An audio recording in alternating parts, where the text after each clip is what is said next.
হাই friend, সকলোৰে ভাল নহয়। আজি আমি আহি আছোঁ গুৱাহাটীৰ ৰেলৱে ষ্টেচনত। আৰু আমি ৰেলৱে ষ্টেচনত আহিছোঁ কৰোণাৰ মাজতে আহিছোঁ যদিও ৰেলৱে ষ্টেচনত তেনেকৈ মানুহৰ সমাগম দেখা পোৱা নাযায়।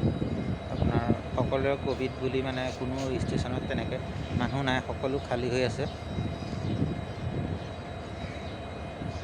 আমি আহিছোঁ মুম্বাই যাবৰ কাৰণে। তাত আমি কৰোণা বুলি ভয় খাই থকা নাই। কৰোণাৰ আপোনাৰ বেমাৰৰ কাৰণে আপুনি নিজে চাফা হৈ আপোনাৰ চেনিটাইজাৰ ইউজ কৰিব, ডেটল চাবোনেদি হাত ধুব, ছ'চিয়েল ডিষ্টেঞ্চ যিটো হয় মানি চলিব। তাৰ মাজতে আমি মুম্বাই যাবৰ কাৰণে ওলাই আহিলোঁ ঘৰৰ পৰা। এতিয়া বৰ্তমান আমি গুৱাহাটী ৰেলৱে ষ্টেচনত উপস্থিত হৈ আছোঁ। আৰু মোৰ লগত আহিছে এজন কাৰ্বি আংলঙৰ ফ্ৰেণ্ড এজন আহিছে। এজন নামটো হ'ল তেওঁ চাইনা। তেওঁ মানুহটো বহুত উৎপতীয়া হয়। তেওঁ ঘৰৰ পৰা আহিবৰ কাৰণে গাড়ী নাপায়। তেওঁ 20 কিলোমিটাৰ খোজকাঢ়ি আহিছে। উপায় নাই, খোজকাঢ়ি আহিছে আৰু লগতে বেগটো লৈ আহিছিলে। ইমানেই বস্তু লৈ আহিছিলে যে আপোনাৰ বেগটো ইয়াত ফাটি থাকিলে। চেইনডাল এৰাই গ'ল, চব চেইনডাল এৰাই গ'ল। আৰু আমি আহিছোঁ মুম্বাই যাবৰ কাৰণে। তাকে ৰেলৱে ষ্টেচনত মানুহো নাই। আমি কৰোণালৈ যদিও ভয় লগা নাই, তেওঁ মানে ৰেলৱে ষ্টেচনত মানুহ নথকা দেখি অলপ ভয় যেনো লাগিছে বাৰু।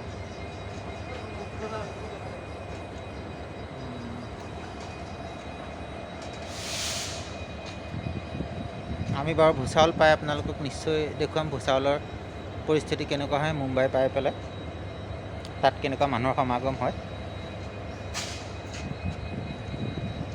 আৰু ইয়াত ৰেলৱে ষ্টেচনত মানুহ বিশেষভাৱে নাই, দুই এজনহে আছে। আৰু কৰোণাৰ কাৰণে ইমানেই সোনকালে ওলাই অহা হ'ল যে আপোনাৰ ঘৰত চুলিও কাটিবলৈ নহ'ল, তেনেকৈয়ে গুচি আহিলোঁ। সেই বুলিয়ে ভিডিঅ'টো বনালোঁ যে কৰোণা বুলি মানুহে যাতে ঘৰতে বহি নাথাকে, সকলোৱে য'তে যাওঁ বুলি ভাবে যাব পাৰে। এনেওতো 12টা বজাৰ পাছত গাড়ী নচলেই।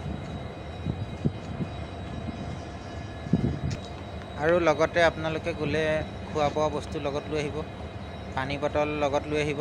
আমি খোৱা বোৱা বস্তু লৈ আহিছোঁ। আমি পুৰি বনাই লৈ আহিছোঁ, তাৰপিছত পুৰি আমলেট, তাৰপিছত আমি শুকান বুট, তাৰপিছত আৰু বাদাম লৈ আহিছোঁ, আৰু কাটা বিস্কুট লৈ আহিছোঁ আমি ট্ৰেইনত খাবৰ কাৰণে।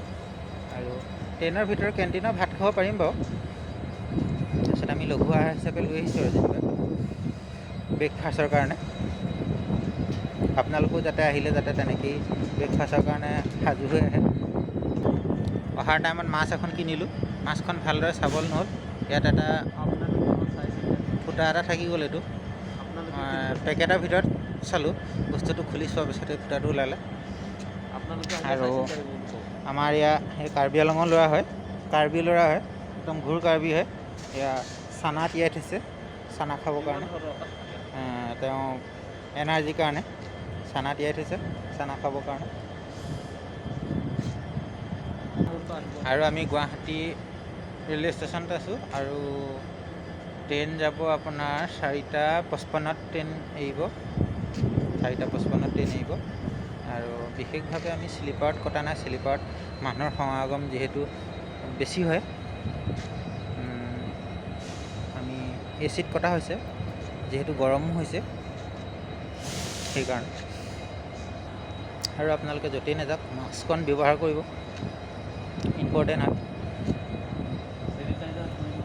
আৰু হাতত চেনিটাইজাৰ লগাব।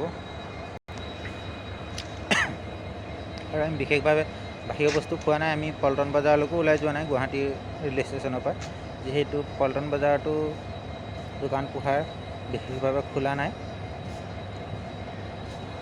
আৰু যিহেতু সকলোৱে মাস্ক পৰিধান কৰিব লাগে, যিহেতু গৰমৰ কাৰণে সকলোৱে মাস্ক পৰিধান নাই কৰা। কিছু লোকে মাস্কখন পিন্ধে আৰু এইফালে নাকটো ওলাই থাকে, যিহেতু উশাহ নিশাহটো মাস্কখনেই ছেফটি হয়। আৰু আজিৰ ভিডিঅ'টো সেয়াই ক'বলগীয়া কথা আছিলে। আৰু চাইনা ভিডিঅ'টো ভাল লাগিলে লাইক কৰিব আৰু ছাবস্ক্ৰাইব কৰিব আৰু শ্বেয়াৰ কৰিব অঁ ধন্যবাদ থাকিল